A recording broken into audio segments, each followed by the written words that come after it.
Racing isn't easy, but experiencing it is.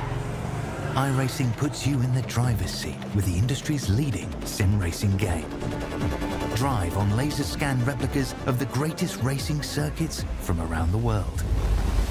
Go head-to-head against other drivers chosen by skill-based matchmaking to ensure competitive racing at every level. Compete across all your favorite series. In officially licensed cars, engineered to deliver the most accurate driving experience possible.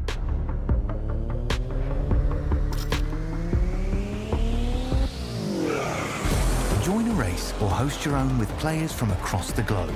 Race against the computer or in a league with friends. Feel the thrill behind the wheel. Visit iRacing.com.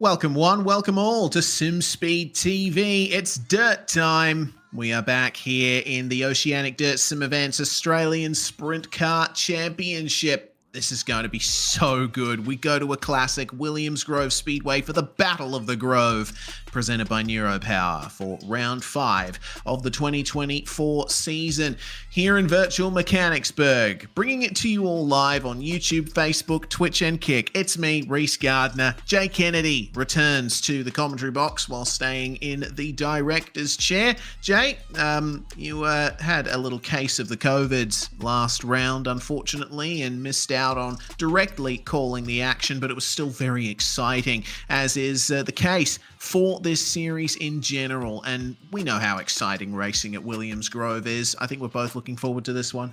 100%. It's going to be a fantastic round of racing, and yeah, it was very, very exciting, very controversial. The fact that we broke iRacing as well, we broke the timing system with the amount of cautions we had. It was very, very strange night, but very interesting.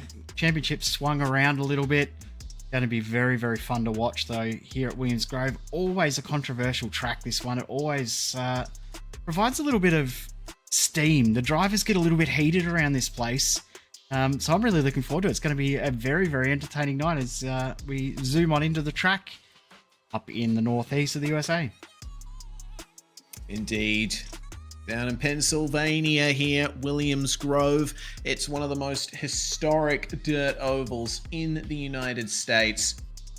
And plenty of history has been made in the sim world as well, since Williams Grove was included in the Big Dirt update to iRacing some years ago. This place has been around since the late 30s. That's how long Williams Grove has been a thing. And over the years, it's been hemmed and hoed into this very high-speed oval. You know, it's half a mile long, and it's a bit of a paperclip compared to other half-mile dirt ovals like Eldora, but you still carry so much speed through these turns. They're just so wide. They you know, you can run up against the wall and carry so much speed in these cars.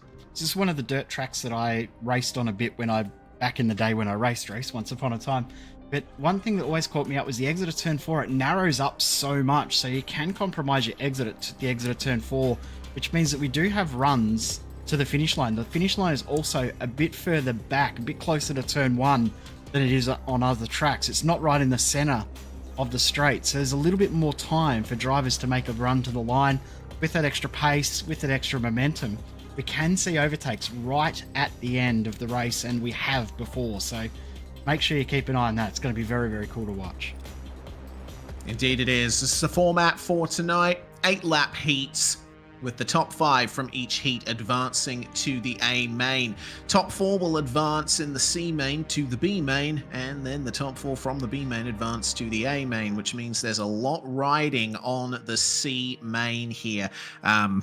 You'll be fighting for your right to compete in the night full stop. Same goes for the B main as well. And remember, top 2 from each heat will spin for grid positions. So basically, it's going to be deciding the top 8 in the 30-lap A main. It's not going to be decided by your finishing position in the heats if you're basically in the top 2 from each heat. It's going to be randomly decided live here on SimSpeed TV. Some drivers are very, very big fans.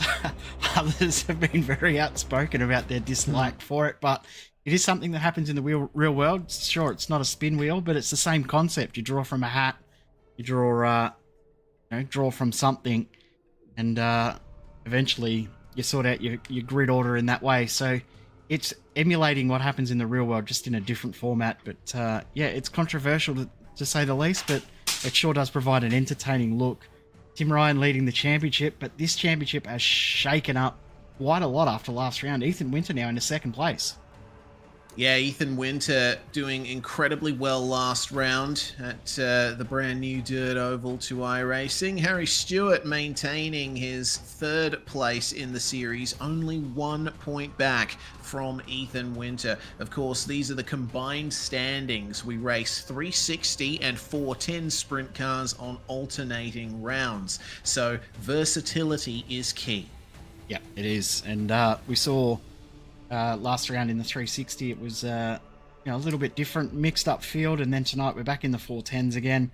Bigger track too, so it's a completely different style of race tonight from what we saw last round at Kern County. So it's going to be very, very entertaining to watch when we get racing in a few minutes' time. We're just waiting for a couple more drivers to turn up. Drivers will get out on track and do their practice. And of course, as you said before, Reese, a favourite segment of the night returns.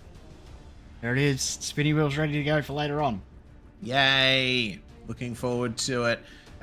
Nice and mixed up there. So let's keep an eye out for how the track evolves over the course of the night. It's looking pretty cool out there. 23 degrees Celsius in both air and track temp. Not much in the way of wind. Quite a bit of humidity, 76%. And that's certainly going to be getting the engines up to their, normal operating temp.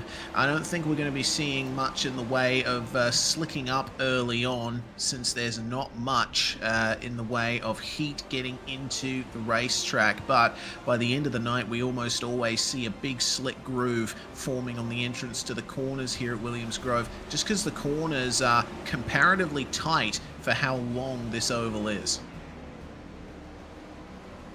The other part of this series as well is we do run morning weather conditions in the hope that it does mean that there's not too much heat in the track. It does mean that the track, as you said, doesn't slick up anywhere near as much as it does in the late afternoon conditions.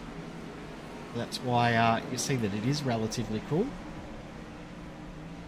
At the moment, they're just out getting a bit of a feel for the track, running the track in a tiny little bit. They get a couple of laps of practice each, and we'll get into our hot lap session. Indeed we shall. Who's going to get the quick time from the fourth round of the championship here?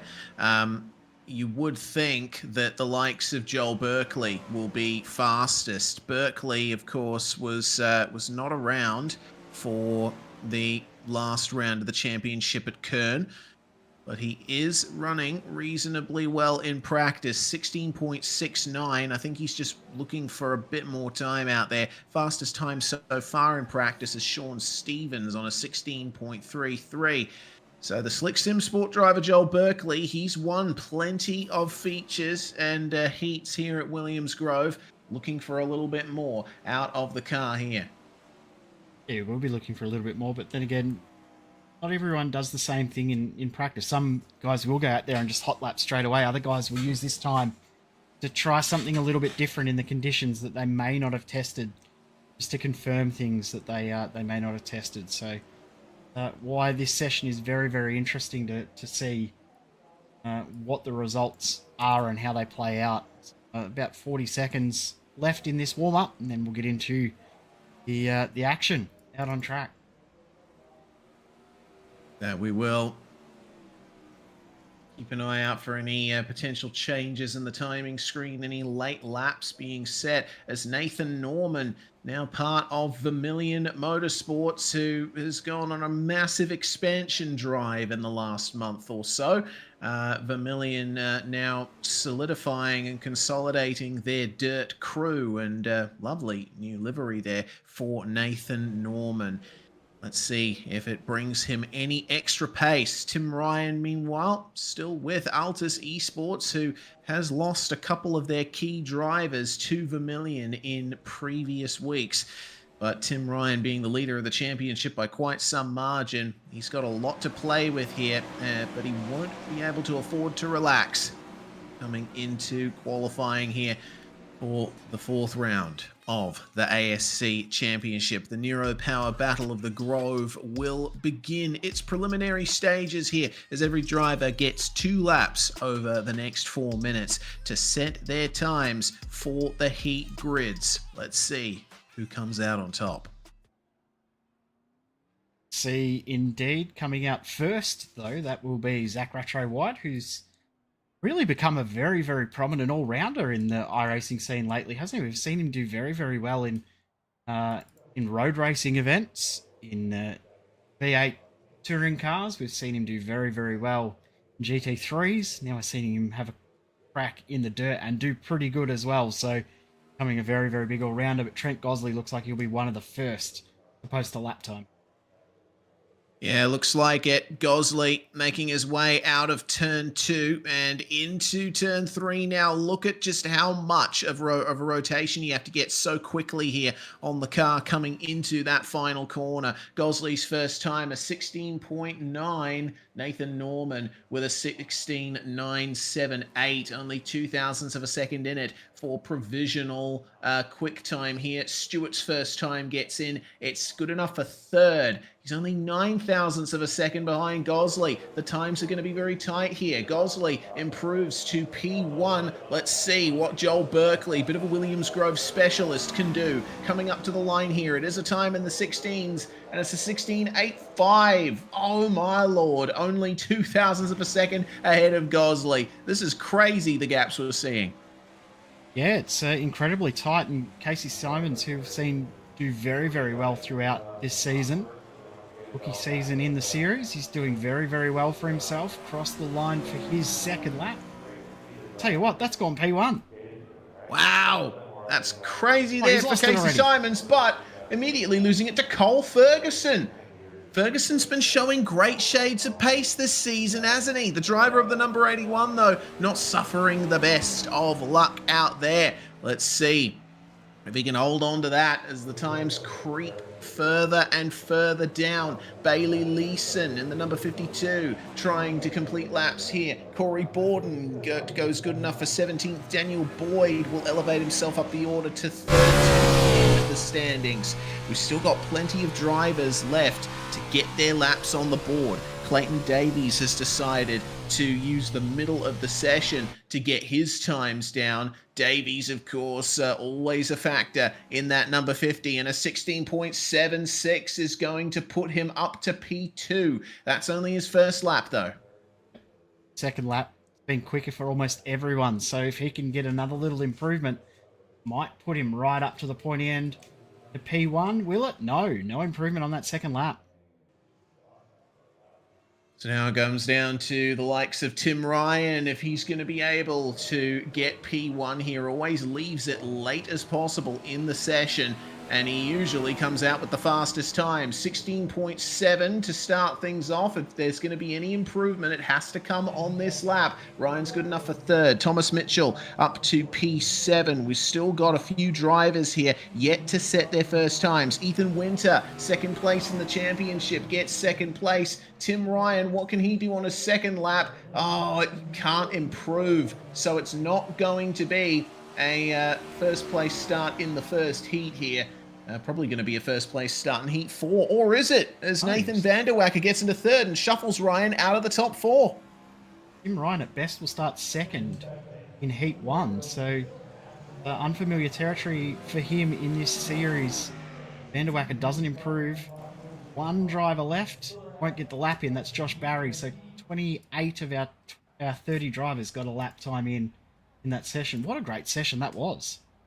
Yeah, very exciting session indeed. Sets us up for 4 very exciting heats coming into this 4th round. Cole Ferguson will get your quick time, only 0.04 of a second ahead of, ahead of Ethan Winter. Yes, Nathan Vanderwacker, 0.005 of a second in it for P3, and Clayton Davies will get pole for the 4th heat. Let's see the starting grid then for Heat 1. Ferguson and Winter on the front row. No, okay. Yes, we're going to have to change that around. Yes, Ferguson and Ryan will be your front row here, with Trent Gosley and Harry Stewart's second row. Bradley Oldfield and Daniel Boyd will make up row 3. And then we have Travis Parrott and Josh Barry rounding out our 8-car field here. Pretty stacked field, I have to say.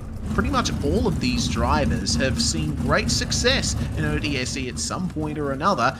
Who's going to come out on top? Yeah, exactly right. And one thing to note, we've only ever had, as you say, we've got lots of drivers that have had success around this series. Only 2 drivers have ever won an ODSE race here, or an ODSE event here. Those being Joel Berkeley and Tim Ryan. Neither of them doing as good a job in qualifying as you would expect.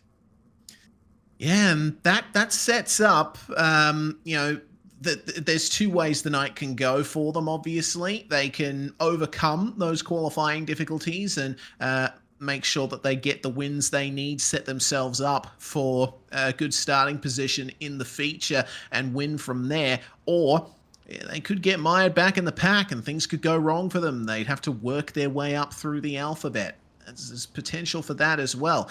You know, we could see a first-time ODSE winner at Williams Grove here. Let's see very how it goes. Yep. Very possible indeed. So, pace car's going to stay out for another lap here. Tim Ryan will be starting on the outside, but you see he's already testing just how much grip is available in the clay here. He wants to get the best start possible and challenge Cole Ferguson right from the get-go. Seen though throughout this series, the driver that started in second on the grid has not had the best of launches. The driver is on the inside, usually third, even fifth, seem to have a little bit better of a launch and can get a little bit more of an advantage early on. So Tim Ryan will be looking to break that trend we've seen throughout the series. Any time this launch, Cole Ferguson with the advantage, he can go when he wants within the zone. Indeed he can. They enter the start zone now. Let's see when Cole Ferguson decides to put the power down. It's right now. And of course, oh dear, already seeing big dramas at the back. Looks like Josh Barry and Daniel Boyd came together and Daniel Boyd damaged heavily. Ferguson will hold on to the lead from Tim Ryan, but Harry Stewart finds the wall in third place. Lots of speed being reached here. Gosley's going to be pressuring Stewart. Bradley Oldfield trying to make up speed. Travis Parrott right on the back of him. Gosley. And, oh yeah. Trent Gosley, a little bit of an issue coming down the front straight there, and he's going to bring it to a stop maybe? Who knows? He's back with Travis Parrott and Daniel Boyd now, but up the front, Cole Ferguson and Tim Ryan breaking away from the rest of the field. Oh, I saw potentially some huge damage for Bradley Oldfield as well. He sunk into the ground for a moment. I don't know what's going on here, but seems like plenty of drivers are having big issues. Could it be that because all the drivers have just used that one bit of road during qualifying, during quick time, that we're finding that there's some big ruts already starting to appear in the track? I mean, Oldfield and Barry now going for that transfer spot. Sorry, top 5 transfer. My mistake. So they're already there. But Tim Ryan's not letting Cole Ferguson go. It's going to be very difficult to make passes, though, in these early heats. Yeah, there's more of the track available to use, and you know, there's not necessarily any parts of the track where you'll lose momentum, so you can't force a rival into those spots and get by easily that way. You also can't use the cushion to your advantage because it doesn't really exist yet. We're starting to see it form with all of the loose clay being kicked up there, but there's not really that optimum little strip of clay that's right between you know, moist and dry. Nice and tacky is what you want it to be so you can get the best speed possible. And Tim Ryan's trying to search for that as he goes up the inside here on lap 7 of 8. White flag in the air for Cole Ferguson. He's done a great job to hold off Tim Ryan in this heat so far. Not much else to be done here. Ryan's just trying to keep the pace up, not finding much momentum on the inside. Stewart's a long way back. Oldfield and Barry are safe in the transfer spots, so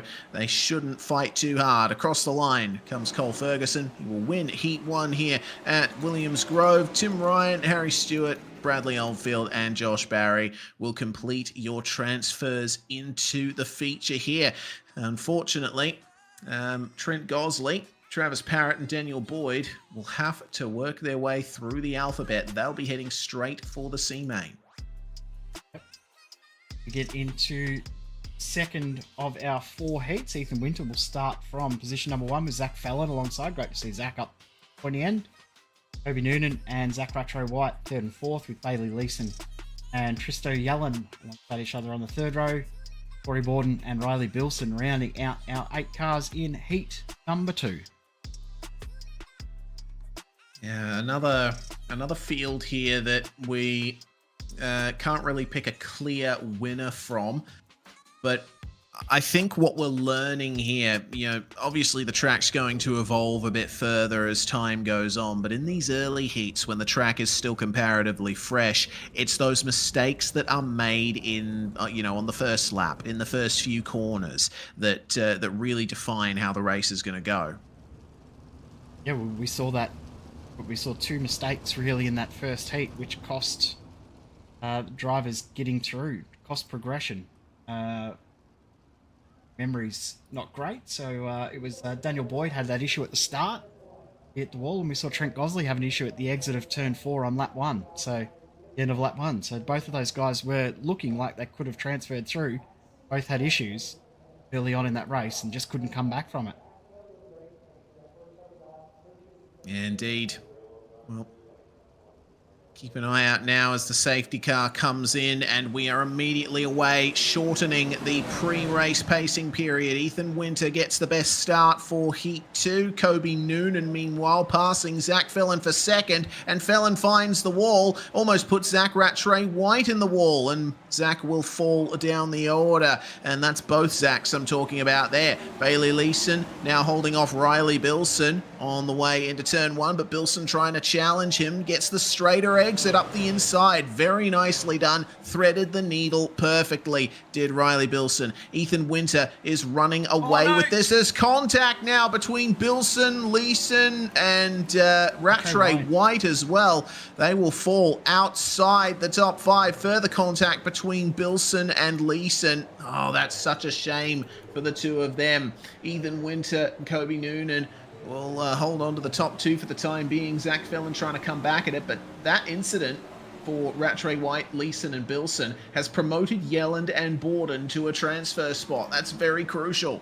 Zach Rattray-White's just been given a black flag for that incident as well, so even if he pushes on, he needs a miracle of all miracles to progress. He basically needs someone to crash out from here and make it through. Crash out too late, he still won't make it through into the A main. So unfortunate for Zach Rattray-White, the one that deemed at fault in that incident. And that was just an awkward incident as well, where they all just tripped over each other at the exact same point, at the exact same time. Yeah, big shame for them. Well, Ethan Winter for BBS Esports still leading by a good margin.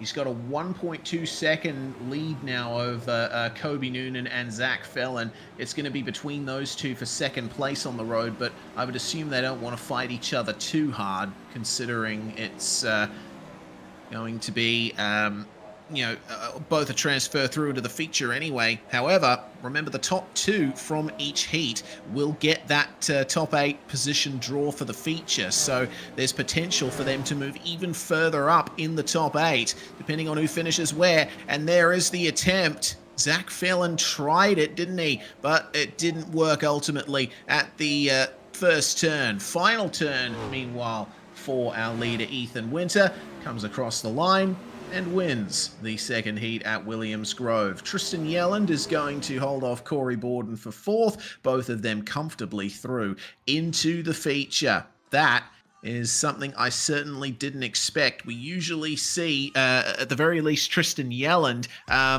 not quite make it through into the feature. Maybe he makes it into the B main at best, and seeing him in a feature is rare, but it's good to see that we'll get the number 23 in there this time. 100%. Great to see Tristo, of course, the supporter of the event tonight. Then in Neuropower, so Winter, Noonan, Fellon, Yelland, and Borden. It's a tongue twister there, and can confirm this is Tristo's first A main for the season. So how good to see that. So congratulations to Tristo. Rattray-White, Bilson, and Leeson. They'll have to go through the hard way and through the alphabet, as you said. Heat 3. 7 drivers here. Nathan Vanderwacker.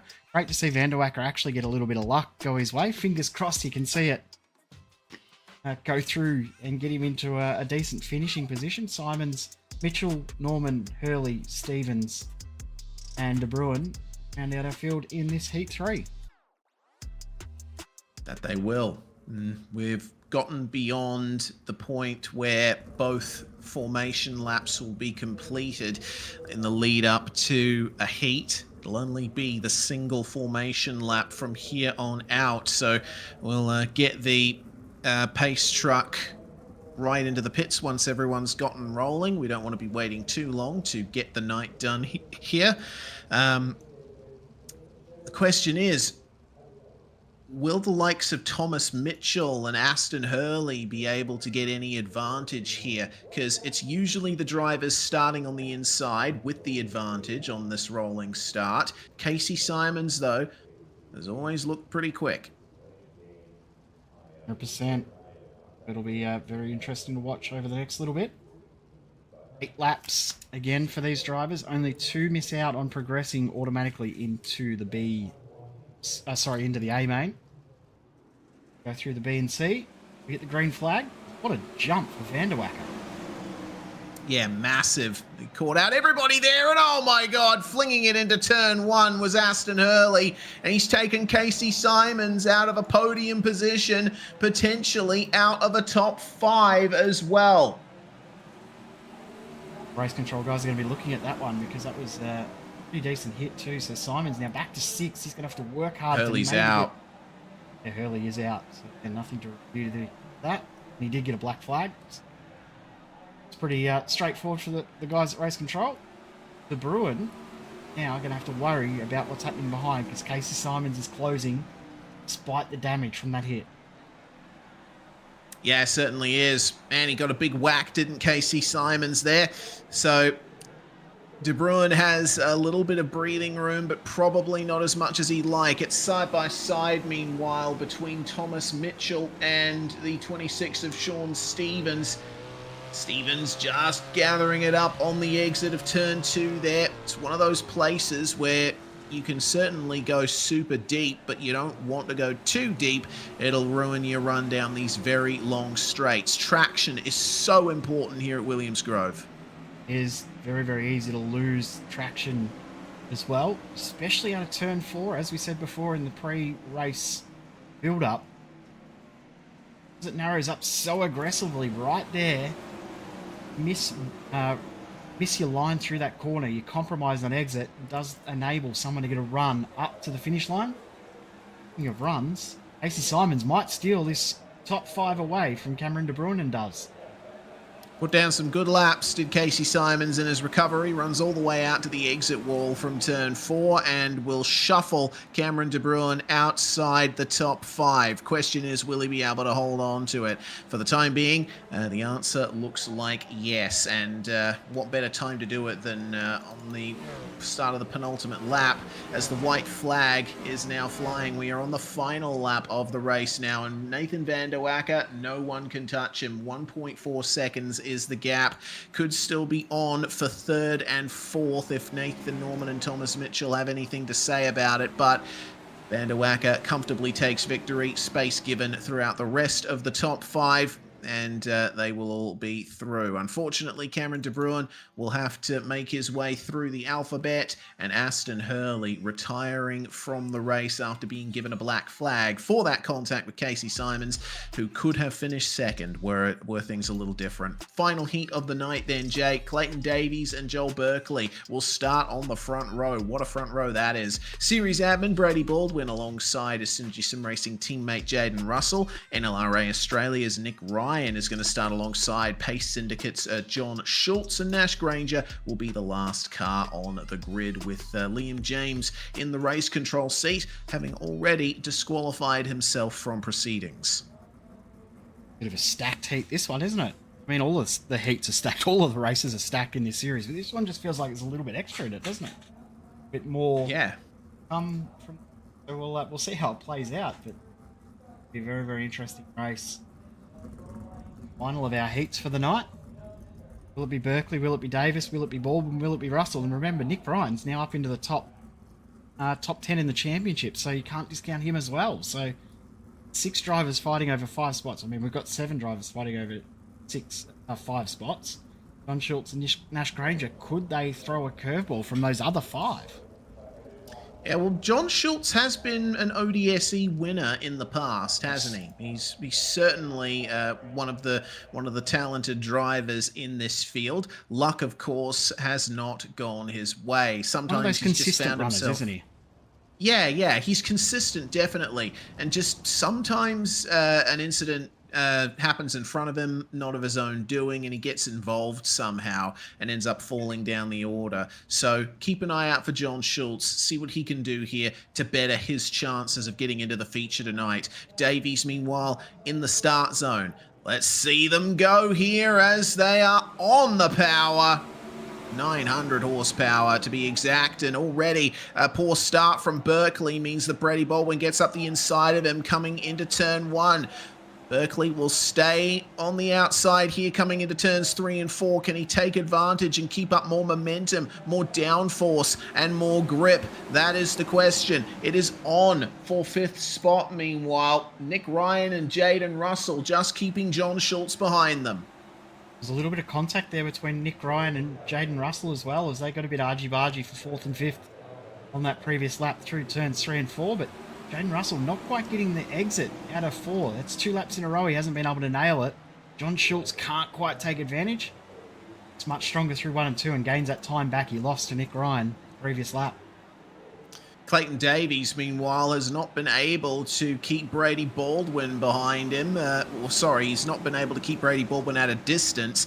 Baldwin jetting away from Joel Berkeley, who's rapidly becoming an issue for Nick Ryan. Just can't get past at this point. Nick Ryan in the number 7, Brady Baldwin also in the number 7.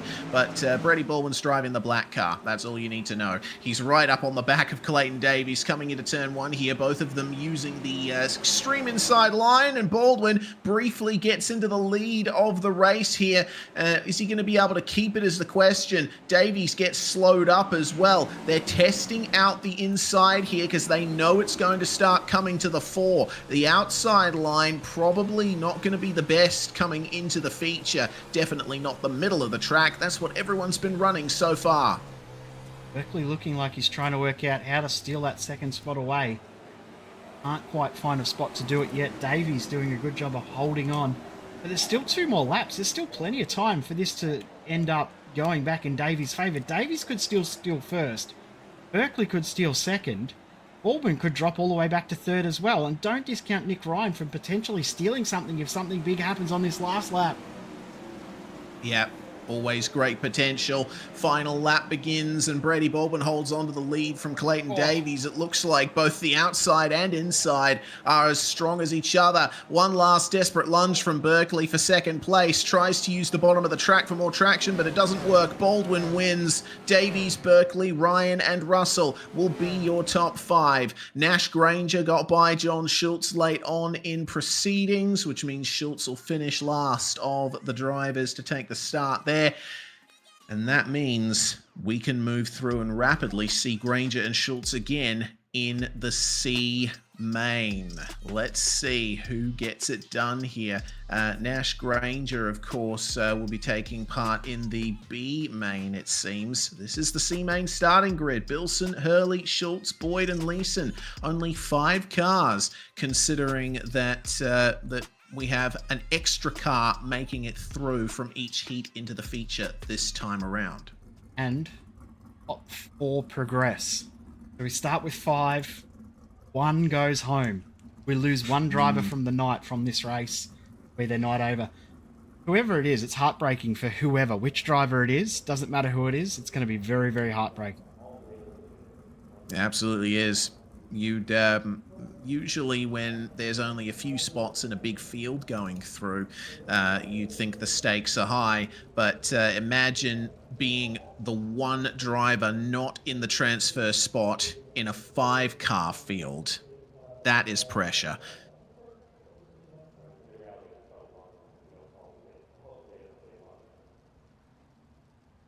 So Everyone pulls away and waits now for the call of the green flag as the pace truck pulls away. Bilson versus Hurley on the front row here. And Bilson and Hurley have already come together in their heat.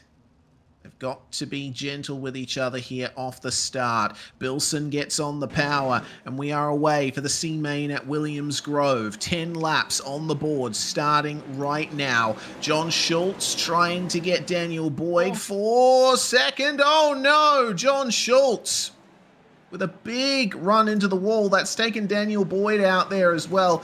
Looks like they got into the back of Hurley and Leeson. Yeah, I was about to say just before that happened that this is about making sure you don't have an incident. Just capitalize on someone else's mistake. The second I started to think about saying that, it happened between Schultz and Boyd. And it looks like Race Control are going to let that one go. Racing incident, no further action by the looks of things. Yeah, it looks like a racing incident there at the almost the front of the field. On for second, Aston Hurley versus Bailey Leeson, who has elevated himself up from that fifth and last spot, now well and truly within the top four.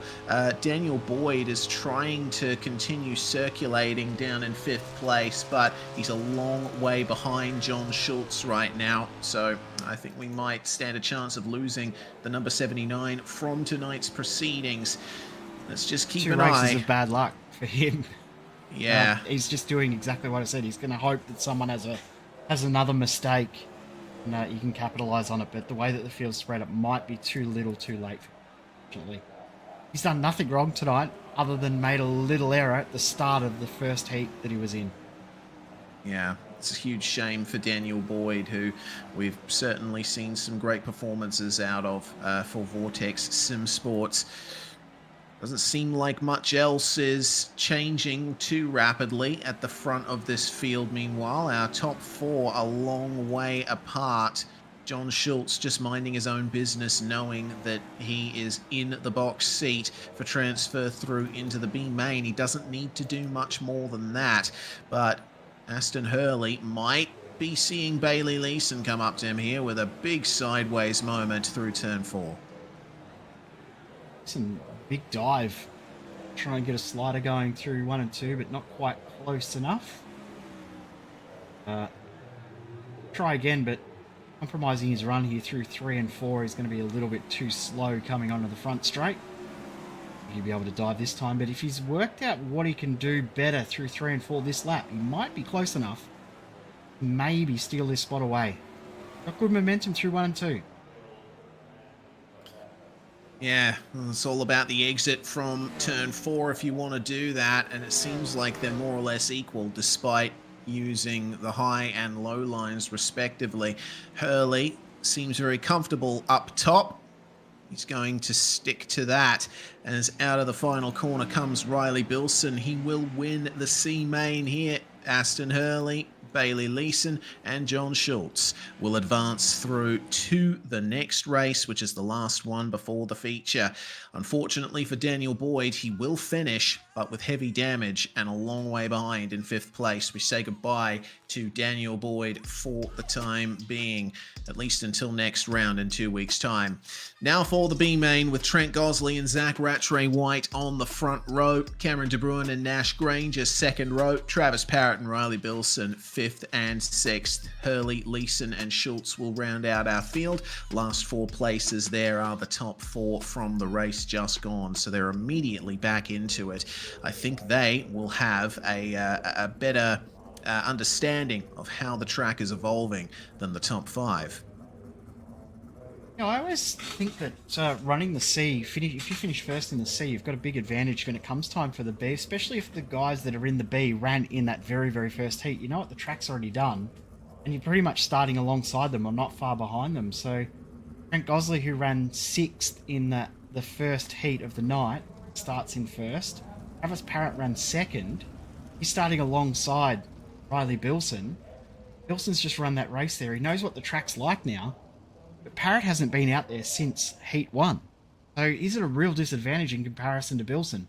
Will Bilson be able to capitalise on it? That is the question.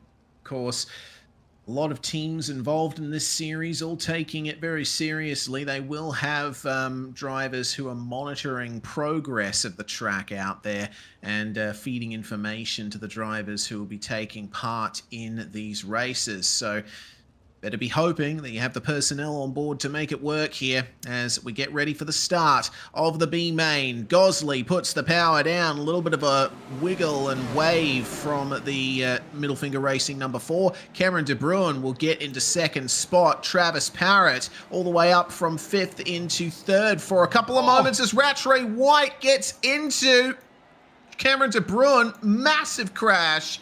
The rest of the field will make its way through. Bailey Leeson with some issues there. Don't forget, it's the top 4 who get through into the feature from this, and it's already been disastrous for multiple drivers. Now Aston Hurley getting into the wall. Nash Granger moves on by him. Coming into turns 3 and 4. Has something gone wrong for Trent Gosley? It has.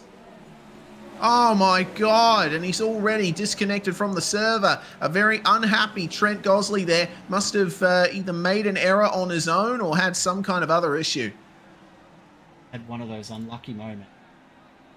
Seen this at this track before. We'll get a replay at the end of the race, but he's hit the little wall that juts out at the exit of turn 2. No. That tiny little bit of wall that juts out that has hurt everyone in the past. Everyone knows to avoid it. We're just coming past it right there. He's hit that and it's ended his night. Man, I was waiting to see who would be the first to be claimed by that. I didn't expect it to be Trent Gosley. That is such a shame. Well, John Schultz here fancies a chance at getting himself into the feature. On the wing. Yeah, absolutely. Yeah, I really love that. Giving a little reminder to just do his best whenever he gets out there. Schultz is driving the wheels off that number 78 to try and catch up to Nash Granger, who's stuck behind Travis Parrott at the moment in this number 33. Currently occupying the last spot on the podium. Aston Hurley ahead in second, but Riley Bilson has been running away with this ever since the issues for those ahead. Bilson going up from 6th to 1st. We mentioned that he probably has a better idea of how the track's evolved. Well, he's used that knowledge to his advantage. Definitely has. He's done a very, very nice job. Aston Hurley also doing a very good job leading this group, and Nash Granger starting to drop back a little bit. John Schultz isn't too far away. Will he be able to steal that spot? He might be able to. If Granger struggles as much as he is at the moment and continues to struggle, he might come under pressure from Schultz with 2 to go. Still 4 laps left in this one, so still plenty of racing to come. Will Granger hold on to 4th? Will Schultz steal it? That is the question. Schultz continuing to try and chase them down, but he is losing rapidly. Granger and Parrott being involved with each other as they are, having a pretty good time keeping the pace up. It is the final lap though, and Aston Hurley will not be caught for second place. Certainly Still Riley Bilson won't be. Oh yes, that's right, 12 laps, my apologies. Yeah, I'm definitely going straight to bed after this one. It's been a long day. Anyway, enough about me, enough excuses. Let's keep an eye out for these last few spots in the top 5. It just seems that John Schultz has been losing, infinitesimal little bits of time every single lap. There's nothing he can do for the time being to get by them, as it is now the final lap.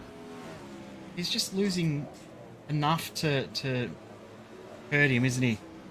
Not quite going to be able to close the gap down, but Bilson capitalise, come through the alphabet, take the win. Yep, can he do it?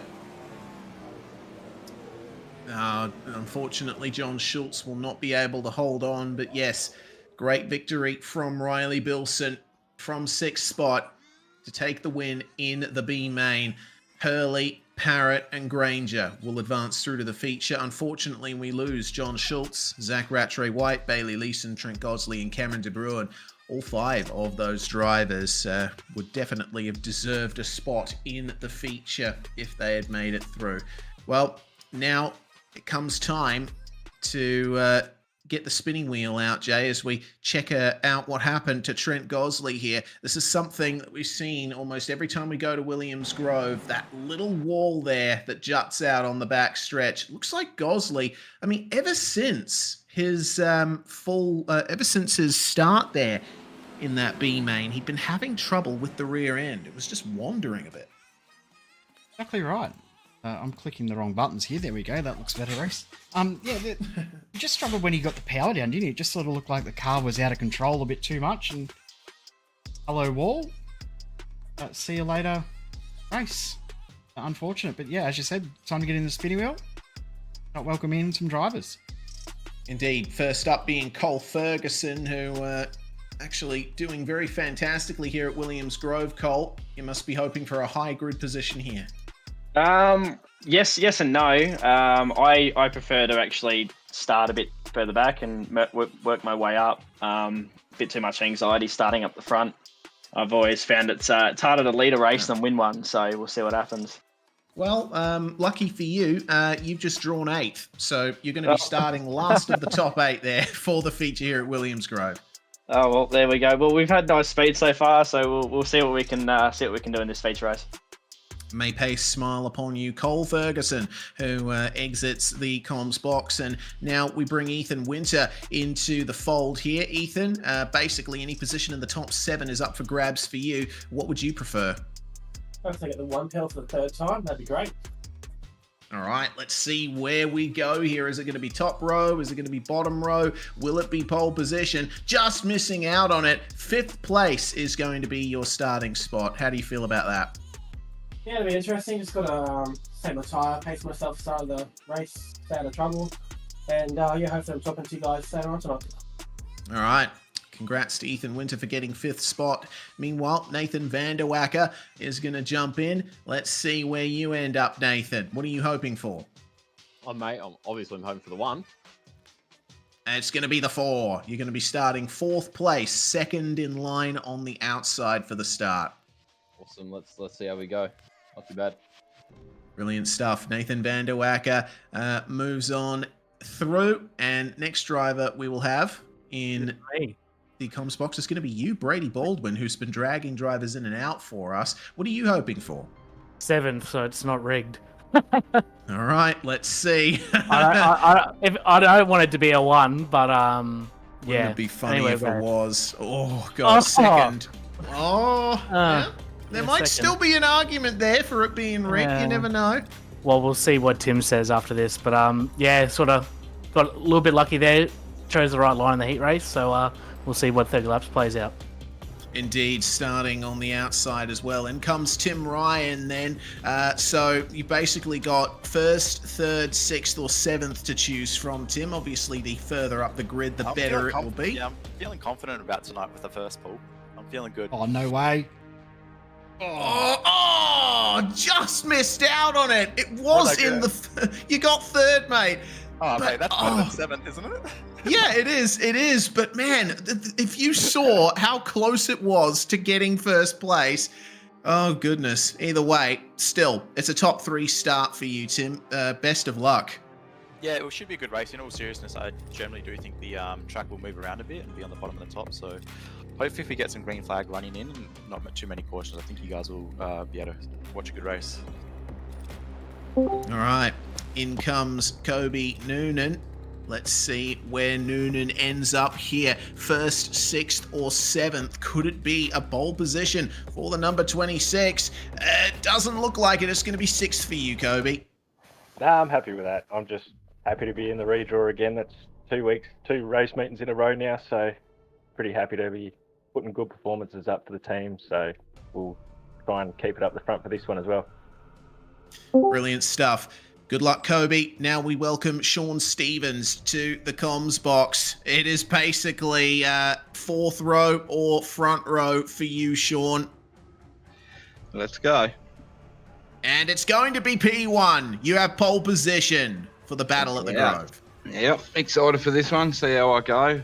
Not my favourite track, but I'll give it a red hot crack. Excellent. Sean Stevens will start on pole position, which means Clayton Davies, you're going to be starting in 7th spot. Obviously, a position in the top 8 is great, but the pace that you've been showing tonight, you could be fighting your way through. I've got a point to prove after Kern, so don't count me out. I'll be up the front. See what we can do. See if we can put this Logitech G50 on the pole, on the podium. Excellent. Best of luck to you, Clayton Davies. As Jay, we have our A-main top 8 settled. Sean Stevens and Brady Baldwin are the front row, but Tim Ryan and Nathan Vanderwack are starting behind. That's going to be massive. 100%. How good was that? And it was a really cool redraw there, and I think a few drivers, I don't think they're too upset about starting a little bit further back. I think it's going to be interesting. How's that from Cole Ferguson? Actually didn't want to start at the front because his nerves are too strong when it comes around to race time. So it shows that these guys really wanting to win this series. So it's very, very cool to see. Looking forward to this one. It's not too far away as well. Interesting to note that they're not going to have drivers come out on the track during the warm-up session. They're going to keep the track exactly as it is because they think it is perfect at this stage. Okay, well, drivers who are making their way to the pit exit are going to be very disappointed here. But yeah, this is going to be fun. Let's step aside very briefly here on SimSpeed TV for a short breather before we come back for the 30-lap feature race. Actually, we're not going to go on break because they've just done the checkered flag. Damn. All right. So we're not going to get a chance to catch our breath, Jay. Let's go for it. Into the feature session here tonight for the Neuropower Battle at the Grove. Can't wait to see how we work things out here. Brady Baldwin, of course, going to be starting on the front row. The positions that you're seeing here in the top 8 are not exactly how they're going to be starting. They will filter through to their normal starting spots once the call is given from race control. But essentially, what you need to know is 9th place on back is where drivers are actually going to be starting where they are. Harry Stewart and Zach Fellon are going to round out the top 10 here with Thomas Mitchell and Joel Berkeley starting in 11th and 12th. Bradley Oldfield starts alongside Tristo Yellen on the 7th row. Nathan Norman and Nick Ryan on row 8. Barry and Borden on row 9. Rounding out the top 20 is going to be Casey Simons and Jaden Russell, with Riley Bilson and Aston Hurley just outside the top 20. Travis Parrott and Nash Granger, the last 2 cars on our feature grid here, Jay. Yeah, and the start of the field, as we said, was Stevens starting alongside Brady Baldwin, Tim Ryan in 3rd, 4th is Nathan Vanderwacker, Ethan Winter, Kobe Noonan, and then Clayton Davies getting up 1 spot, and Cole Ferguson dropping from 1st all the way back, starting in 8th position. Yeah, it's interesting. Wasn't upset the slightest. No, he wasn't. And I understand that, you know, when I'm racing, sometimes I prefer not to be on pole position. I prefer to, you know, follow behind other cars and just ease myself into the rhythm of the race rather than having to be, you know, absolutely on it right from the get-go. But, you know, different drivers have different minds and different ways of approaching things. Let's see who gets the best run coming off the start here. Sean Stevens and Brady Baldwin will assume their positions at the front of the grid there. And, I mean, we can easily expect Sean Stevens to be able to get the best start out of everyone here. He's the one in the lead. He's got control. And if you're on the outside, you're potentially in trouble, which means, if anything, this is going to be a big advantage for Tim Ryan. Yeah, to be honest, I think starting 3rd is better than starting 2nd in this one. 4th, 5th, probably about the same, but yeah, the 2nd position seems to be a little bit of a disadvantage if we look over the history of the A-mains we've seen in this series. So, see if it happens again, but Cole Ferguson dropping back to 8th. Interesting to see what he can do. Sean Stevens will lead the field away. Get ready to go. It's only ever been Tim Ryan and Joel Berkeley that won at Williams Grove in the feature.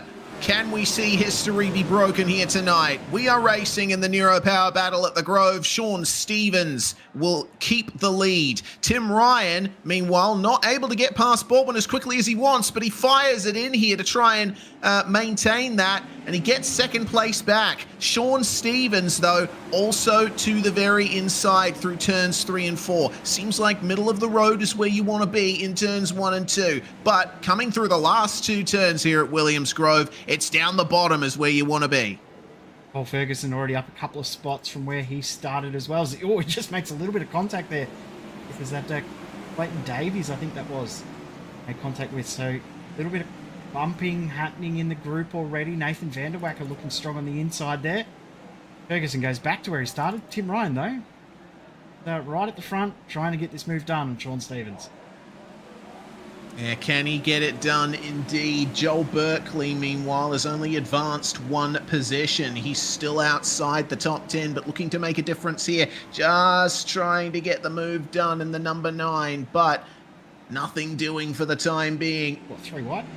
Yeah, 3 wide indeed. He's got Clayton Davies here, Ethan Winter and Harry Stewart too. Nathan Vanderwacker also profiting from this in the 088, trying to get down there, but they sort themselves out. Oh, looks like contact there between Noonan and Berkeley. Can't miss Berkeley. Big yellow car right there in the number 17.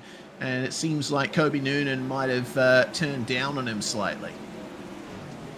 A bit further back than he would like, but the field is spread a little bit. So I think the field, almost like they're just trying to work out the track a little bit. As up the inside goes Tim Ryan. He's going to get that done very, very easily. John Stevens hadn't even put up a fight there. I think he's content.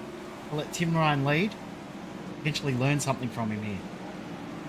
Yeah, indeed. Ryan going for the outside now. He's noticed that the outside line works at the moment. Could change as time goes on. Maybe the bottom will start to come into its own, but for the time being, up top is where you want to be. So the likes of Sean Stevens and Clayton Davies might have to start looking out for Brady Baldwin, who's coming back now. He's lost positions to both of them, but could stand a chance at moving back up under the podium positions if he can get the power down, but he goes across the slick at exactly the wrong time. Oh no, problem for Joel Berkeley there. He's going to fall all the way down the order. He's back down to 19th spot. It's a shame because he just set his personal best and was the fastest car on track. Yep, and caution's now out for Berkeley. Something further happened to him there, so his car's obviously damaged. He just couldn't quite get out of the way in time. The caution getting thrown, so he's out. Something also has happened. Jaden Russell, he's out of the race and out of the night. Wow, that's massive for Jaden Russell. Has Berkeley hit the tyres at the inside of turns 1 and 2 here? He's hit the Armco, I think. Yeah, right there. In front. Oh, that's such a shame. Front left destroyed, no real steering from the car, and what's happened to Russell? Almost hit that wall that we saw Trent Gosley hit earlier. Yeah, he did. And ooh, that's not Jaden Russell. It's just made his way through there. It's the number 27 who's exited the racetrack. So Berkeley will tow back to the pits. Since it happened in the first 10 laps of the feature, I think he has a chance to get back into the race and take a fast repair. For Jaden Russell, though, looks like, yeah, it happened very early on, back on lap 1. Start of the race, so turn 1 too. Yeah. Russell here on the inside. It's contact. The car's not turning. His car's already broken. Yeah, something's gone very wrong for him there. He ran into the back of the other number 7 of Corey Borden on the initial start. That's why he got the damage he did. Unfortunate, but it's actually before the green flag had even been thrown. Yeah, it's a huge shame for Jaden Russell. You know, he's been coming in leaps and bounds. He's had his victory duck broken in the very first round, in fact, I think, of the Lucia. And bounces back, bang, contact with the wheel, breaks the front right, race over. Yeah, race is over before he even got the green flag. Yeah, I really feel for Jaden Russell there. But we will have to move on and see who can get the best run off the restart here. Joel Berkeley has not emerged back onto the racetrack. We might have lost him as well. So Tim Ryan will take us away here on this double file restart. They enter the start zone. When does he decide to put the power down? Leaves it a little bit later than we've seen it in the heats. And the alphabet. Brady Baldwin in the wall. Oh, yeah, that was a terrible start from Baldwin. He's fallen all the way back, and we instantly got the caution out again. Barry around. So we barely got racing for half a lap there. Josh Barry was at contact with another car that got him there. It looks like it. I saw at the very least it was Nick Ryan. It was Nick Ryan who got into him. Yeah, that horrible start there for Baldwin. He's bouncing off the wall. But yeah, and just gives him the tiniest little tap. Send him sideways. Facing past 90 degrees when the cars are coming past, it just automatically triggers a caution. One thing about this series, though, it will mean that we will have a single file restart. Back-to-back cautions bring about a single file restart. Yes, indeed. Some debate happening in the InSim chat between Joel Berkeley and Race Control. Seems that they are not allowing Berkeley back out of the track because he towed back to the pits. If you want to use your fast repair, then you have to actually enter the pit lane under your own power. Winter's come in to use his fast repair, so he's obviously obtained some damage throughout that restart. Obviously dropped to the back of the grid, back of the field, but that Winter, he was up in the top 5. It's dropped all the way back now to 22nd in the field. Yeah, well, can Ethan Winter elevate himself back up is the question. That's an awful lot of time to make up over the course of 20 laps around Williams Grove. Just 10 miles of racing. Work out where he's got that. And actually, I can see where he's got at the restart as well. He was another car that had an issue. We're going to go green next time by, but watch this here for the 39 of Winter. Makes contact there with Clayton Davies, and then as the caution gets flown, he just has another little bit of contact with Nick Ryan as he makes contact after that contact with Josh Barry. So just must have done enough damage for Ethan Winter to think, hey, I've just got to get this fixed. It was the last lap that he could use that fast repair, so might as well get it done from the back of the field. We've seen already that you start from back in the field. It doesn't matter too much around this track. Yeah, you can certainly make moves as time goes on, as everyone tries to run, differing lines or the same line, and then more bits of fresh clay come out as the race goes on. Green flag flies, and we're away again at the end of the 10th lap, start of lap 11. Will we be able to make it all the way around without another caution being triggered? It looks like everyone's giving each other a good amount of space. Clayton Davies is still holding on to second spot, but Harry Stewart is rapidly starting to make moves in third and running the outside line using that extra downforce, something we know Stewart to be a fan of. Brady Baldwin also got a bit lucky with when that caution came out because he gained a few spots around the outside when that caution was automatically thrown. He restarted back in 6th and is now holding 5th position. Oldfield and Ferguson. Old Ferguson probably hasn't made as many inroads as he would like, but he's still content there in 7th position now with Ethan Winter dropping back. Speaking of Winter, he's now back up to 19th position. Yeah, already making big moves. Harry Stewart, meanwhile, looks like has gotten past Clayton Davies for second spot. And look at him rounding up Tim Ryan. Where has Ryan's pace gone? Seems like potentially an issue as Stewart clipped the wall down the straight. Davies moves back into second spot. This is a nice three-way battle between three heavyweights of Australian dirt sim racing. 100%. They're doing a great job of putting on a show for us. Ryan now found his pace once again. Harry Stewart, that lap that he did that gained that position over Clayton Davies was an incredible lap in comparison to everyone else. Almost a second faster than the guys in the field. So he has got some great pace at this point. Halfway through, halfway to go, 15 laps left. This is it. And Harry Stewart just feeding the right rear into the wall, sweeps past Clayton Davies. He's going to try and do the same in turns 3 and 4 here, just bouncing the right rear off the Armco and bouncing, hell, the entire right side off the Armco on the exit of the corner. It isn't helping him much in his run up to Tim Ryan, but He's just gaining little bits of momentum here and there. He just needs to make sure that the car is straight off the corners. See, every single time he's losing pace and Clayton Davies is getting back past him, he's just a bit unstable down the straights. Just behind as well, Baldwin, Vanderwacker, Oldfield, Ferguson, Simons and Bilson are all going at it aggressively, but we'll stay with this battle at the front because it is so good to watch. Top three separated by 0.2 of a second.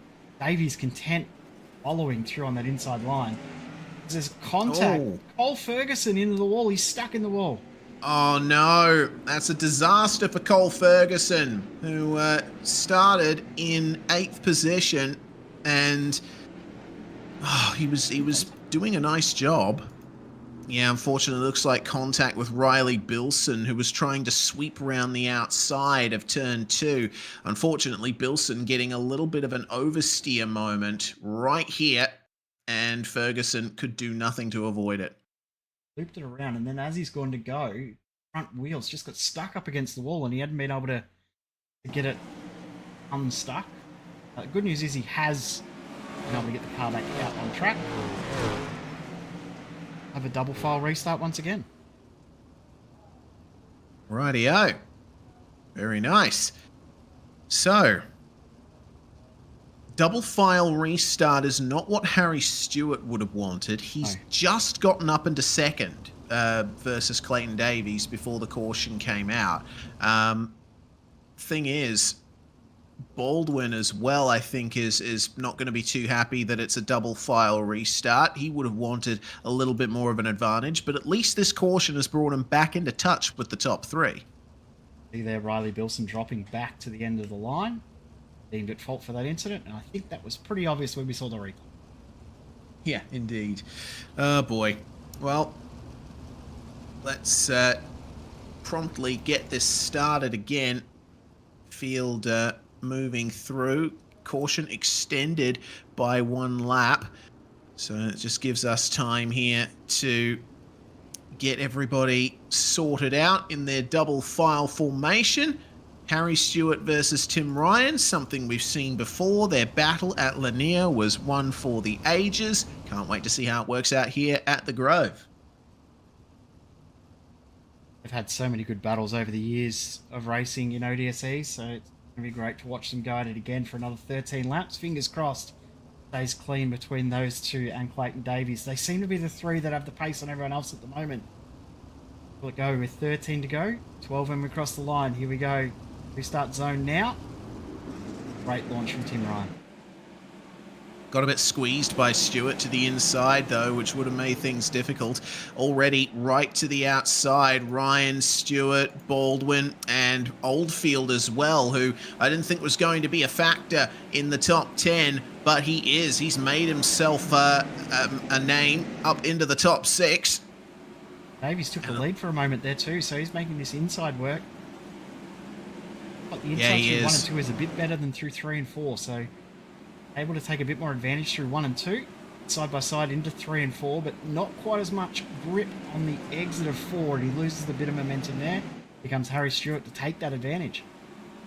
Yeah, the strip a lot narrower on the exit. The slick groove goes all the way down to the wall. There's barely half a car width available. There's a tiny bit more at turns 1 and 2. But Davies is threading the needle nicely. It looks like he's gotten a smooth exit there, and Stewart hasn't been able to catch up. Ryan, meanwhile, having some problems with traction on the outside, and he's in the wall. Davies, I think, has just taken the lead from this. He has. Ryan draws level on acceleration, and now Davies immediately switches to the outside to cover him. Ryan blinking.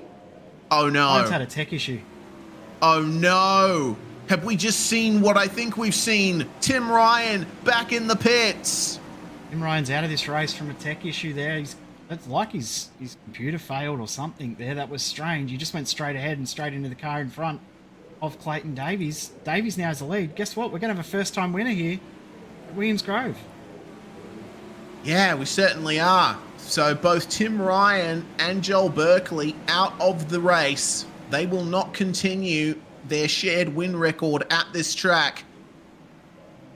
Remains to be seen whether or not Harry Stewart will be able to chase down Clayton Davies for the feature win here. Casey Simons up into third place. Nathan Vanderwacker trying to chase him down here in the number 88. But the laps are ticking down. Drivers don't have time to make these moves. Davies has got a huge margin out front now. 5 to go when they cross the line. Oh, Vanderwacker and Oldfield just have a little bit of a bump there. Oldfield with the mega slide makes big contact. Vanderwacker's Here comes not happy about Baldwin. it. Baldwin through. Yeah, Brady Baldwin just says, thank you very much, guys. I'll make myself a spanner If in you the want to works fight, here. I'll take the spot. Yeah, oh, okay. Bradley Oldfield's getting Oldfield. aggressive tonight. Yeah, he is. I'm very impressed with his run up through the field here. Certainly Casey Simons has had a better run up as the caution is back out. What's going on around here? Oh dear, Nathan Norman in the number 96. He retires and actually looks like he went into an incident that was already happening. Contact between Riley Bilson and Travis Parrott. Replay of that now, but yeah, Travis Parrott was the one that was around, and then Nathan Norton make contact into him, and that's a little clumsy, and then bang, makes contact with Nathan Norman. He didn't really have anywhere to go. Travis Parrott gets the end of line penalty, bringing out the caution because he was a little bit crossed up there.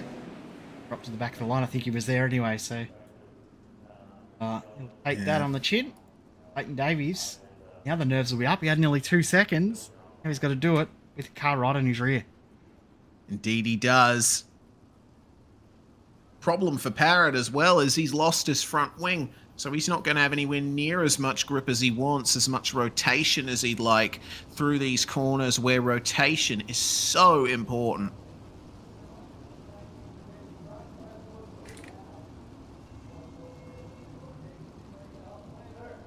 What do you do in this situation if you're Clayton Davies? Do you go early? Do you go late? When do you actually launch away from the start zone? I guess the positive is that it's a single file restart with it being less than 10 laps to go. But when do you go, knowing that Harry Stewart has been very, very good at these starts as well? Yeah, it's a single file restart as well, so Davies will certainly move right up to the top here and get it going as straight as he can. As soon as they enter the start zone, green flag is out, and it's the run to the finish here at Williams Grove. Lap 28 of 33 to go. Harry Stewart already in trouble as Casey Simons moves up into second spot. Looked like Stewart tried to feed the rear to the wall like he did before, and it just didn't work out through turns 1 and 2. He needs a bit more time to build up momentum, but it's the penultimate lap now, and Casey Simons is looking comfortable down low. Battle for fourth on back though. It's very, very entertaining with Oldfield, Vanderwacker, Norman, Noonan, and Nick Ryan all in amongst it for that fourth position. The top three is settled. Clayton Davies looking like he's going to be able to hold on here. 1 to go. Yep, Davies has a great lead over Simons of a second now. Can Stewart get anything back here? Simons has been protecting the inside. There's contact in the midfield. Meanwhile, slow is Brady Baldwin. But up front, Clayton Davies is going to come away with victory in the battle at the Grove. Finally, we have 3 race winners in ODSE history at Williams Grove. Car in the wall there. It looks like Riley Bilson. Yeah, that's a shame for him. But celebrations will begin here. Wheelie for Harry Stewart. A second place finish will be great for his championship points. And how about Casey Simons as well? Second place on the road, started 19th. He finished 5th in the third heat. Come through to finish on the podium. What a drive from him. Congratulations, but congratulations go to Clayton Davies. He said, "Don't write me off." Despite starting back in 7th, you proved us right. Indeed he did. Fantastic stuff from Clayton Davies. As we, I love it when they do that. Just kick the cars into a wheelie. It's beautiful stuff. So here are your official race results for the time being. Clayton Davies, Casey Simons, and Harry Stewart. Your podium, Nathan Vanderwacker and Bradley Oldfield round out the top 5. Great runs, run for Stewart and Oldfield there. Kobe Noonan pretty much the only driver in the field to finish where he started in P6. Nick Ryan will finish 7th ahead of Barry, Winter and Baldwin to round out the top 10. Shame for Brady because he could have been in contention for a podium there. 100%. Sean Stevens, yeah, a little disappointed with how it played out, but he'll take 11th. Fallon in 12th. Mitchell 13th. Nash Granger 14th, with Cole Ferguson not being able to recover too much either, which is 15th position. Borden, Galland, and Bilson, as well as Travis Parrott, round out the finishers in the race. Norman, then what a retirement list here. Ryan, Hurley, Berkeley, and Russell didn't finish the race. Yeah, great shame for them. But it is an absolute celebration here for Clayton Davies, who will join us in the commentary box momentarily. Here we go then. Clayton Davies, finally, you've broken the stranglehold that Tim Ryan and Joel Berkeley have over this place. It's taken me long enough, to be honest. I think I've been with ODSE since probably 2019, and watching those two take the top steps been killing me. It's finally been able to get a win at my favourite league, at my favourite track. Yep, fantastic stuff. What do you think was the secret to getting those restarts you needed and holding the inside through the corners as well? Because the slick was extending quite a long way down. I think patience was a big thing. I knew that tyre degradation is pretty bad with the sprint cars at the moment. So if you can hold off on the first 15 laps of really putting any effort in, you can drive pretty much anywhere to and be 2/10 quicker than anywhere else. So I just held down and tried to keep my revs pretty low and just keep the car pretty stable. And by the end of it, it drove itself towards the end. I can't thank Alex enough, and yeah, I'm just stoked. As you should be, Clayton. Great haul of championship points for you. Anyone else that you'd like to thank before we let you go? Actually, before I thank sponsors and partners, I'd like to thank Harry and Tim for a good race. That was pretty close racing and pretty hard racing, and it sucked that Tim ended up in the pits. But yeah, apart from that, it was actually really good racing. Partner-wise, I'd like to thank Logitech G, Western Machine Shop, Atlantic Oil, CD Cinematography, Gage Stephen Designs, Watercraft, everyone over at Synergy Sim Racing, Works Racing Components, and yeah, you guys for putting on the broadcast, and Brady and Bradley and Liam and everyone over at ODSE for putting on the league. Clayton Davies there winning the feature here in the Neuropower battle at the Grove. Next up is Casey Simons, who had an absolutely phenomenal run up through the field. Started just inside the top 20, Casey. Did you expect to be in second by the end? To be honest, I honestly didn't think so. I was more or less aiming for a top 10 more than anything. I wasn't expecting to work through the field like I did. I honestly blew myself away. What do you think was giving you the pace in the end? Honestly, I think it was rolling bottom the whole time. I'd seen everyone kind of start going to the top around like lap 10, lap 15. And my thought was, well, I kind of got something going on in the middle line to like laying off the bottom there, and felt like the tires are still good there on the bottom. I started catching those guys, and I just figured, well, we might as well just stay on the bottom if it's working, rather than move up to the top and kill your tires. Yeah, certainly worked out well for you here. So, brilliant haul of championship points, podium at the Grove. Who do you have to thank for it? Well, I'd like to thank you guys for putting on the broadcast. You guys do a phenomenal job every week. I got to thank all the guys who are at Racecraft Academy and Nitro Circus Sim Racing for all the help they've given me and the opportunity they gave me to run for their team. M9 Performance, Next Level Racing, Penguin RC, Apex Gaming PC, CD Cinematography, and Dudek Sim Designs. And also follow me on YouTube. You just search up my name, search up iRacing at the end. Should pop up. It should be one of the first results. Fantastic stuff from Casey Simons, who finishes on the podium here at Williams Grove. Finally, and last of all, we have Harry Stewart with us here. Third place for you, Harry, starting from 9th. Good run up through the field. You were a challenger all night long. You must be happy with that. Yeah, I'm very happy. I'm not a huge fan or a fan at all of this joint, and I've always kind of sucked at running the bottom, and that showed again tonight. that was probably a good maybe 10 laps where the top was the place to be, and that's when I sort of got lucky with cars crashing and not being on the top lane, and got kissed on the pecker to get to second or third, wherever the bloody heck I got. And yeah, it definitely just fell away at the end there.